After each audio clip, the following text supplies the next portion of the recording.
Pressure లేకుండా pressure cooker లో mutton కూర వండుకుందాం అని అయితే అనుకున్నా. ఇంక వెంటనే కత్తిపెట్టి తీసి చిన్న చిన్న ముక్కలు అయితే కోసుకుంటున్నాను.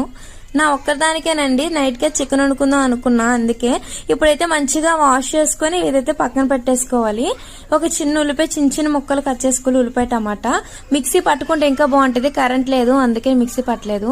ఇప్పుడు స్టవ్ మీద కుక్కర్ పెట్టుకుని ఉల్లిపాయ పచ్చిమిర్చి వేసి కొంచెం బ్రౌన్ కలర్ లో వచ్చే వరకు ఫ్రై చేసుకోవాలి. తర్వాత టమాటా కూడా వేసుకుని మత్తిగా సాఫ్ట్ గా ఉడికేదాకా ఉంచుకోవాలి. తర్వాత మనం మంచిగా వాష్ చేసుకుని మటన్ ముక్కలు కూడా వేసుకోవాలి.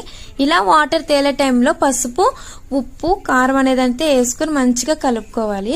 ఇవి కొంచెం ఉడికిన తర్వాత మనకి మసాలాలు ఉంటాయి కదా, గరం మసాలా, ధనియా పొడి, అల్లం వెల్లుల్లి, మటన్ మసాలా వేసుకుని మంచిగా కలుపుకోవాలి. తర్వాత మనకు వాటర్ ఎంత కావాలో అంత వేసుకుని కొత్తిమీర వేసుకుని కుక్కర్ విజిల్ ఒక 5 to 6 వస్తే సరిపోతుంది.